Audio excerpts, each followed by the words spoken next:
کیا آپ نے کبھی سوچا ہے اگر کل قیامت آ جائے تو کیا ہم تیار ہیں؟ دنیا آج بہت بدل چکی ہے۔ لوگ نماز چھوڑ رہے ہیں، جھوٹ عام ہو چکا ہے، اور دلوں سے اللہ کا خوف کم ہوتا جا رہا ہے۔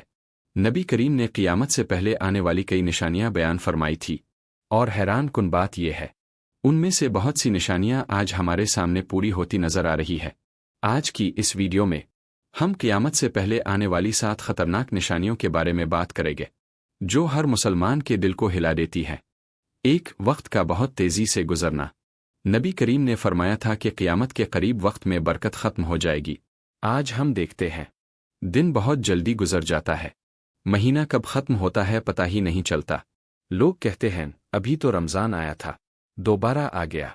یہ وقت کی بے برکتی ہے، اور یہ قیامت کی نشانیوں میں سے ایک نشانی ہے۔ 2 جھوٹ کا عام ہو جانا۔ آج سچ بولنے والا کم اور جھوٹ بولنے والا زیادہ کامیاب سمجھا جاتا ہے۔ سوشل میڈیا پر فیک زندگی دکھائی جاتی ہے، لوگ دھوکہ دیتے ہیں، وعدے توڑتے ہیں۔ یہ سب وہ چیزیں ہیں جن کے بارے میں نبی نے پہلے ہی خبردار فرما دیا تھا۔ 3 بے حیائی کا پھیل جانا۔ آج فحاشی ہر جگہ موجود ہے۔ موبائل کھولو، ٹی وی دیکھو، باہر نکلو، ہر طرف گناہوں کو خوبصورت بنا کر دکھایا جاتا ہے۔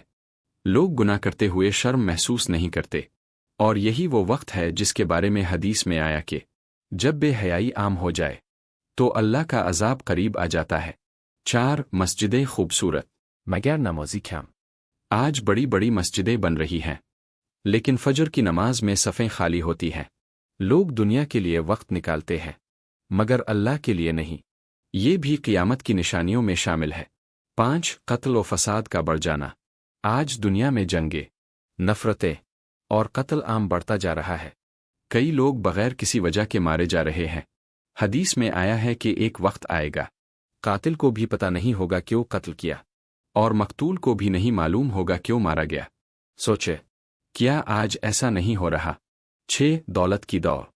آج انسان صرف پیسے کے پیچھے بھاگ رہا ہے، حلال یا حرام کسی کو فرق نہیں پڑتا۔ لوگ نماز چھوڑ دیتے ہیں، رشتے توڑ دیتے ہیں، صرف دنیا حاصل کرنے کے لیے۔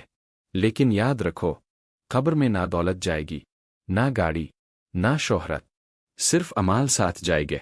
7 دین پر قائم رہنا مشکل ہو جانا۔ نبی نے فرمایا تھا کہ ایک وقت آئے گا دین پر قائم رہنا ایسا ہوگا جیسے ہاتھ میں جلتا ہوا انگارہ پکڑنا۔ آج اگر کوئی دین کی بات کرے تو لوگ مذاق اڑاتے ہیں۔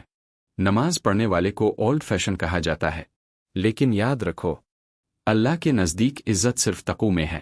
میرے بھائیوں اور بہنوں، قیامت کب آئے گی یہ صرف اللہ جانتا ہے، لیکن نشانیاں ہمیں جگانے کے لیے کافی ہیں۔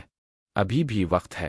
نماز شروع کرے، توبہ کرے، قرآن سے تعلق مضبوط کرے، کیونکہ ایک دن ہم سب نے اللہ کے سامنے حاضر ہونا ہے، اور اس دن نہ کوئی دوست کام آئے گا، نہ دولت، صرف و اعمال۔ اللہ ہمیں ہدایت دے اور خاتمہ ایمان پر نصیب فرمائے۔ آمین۔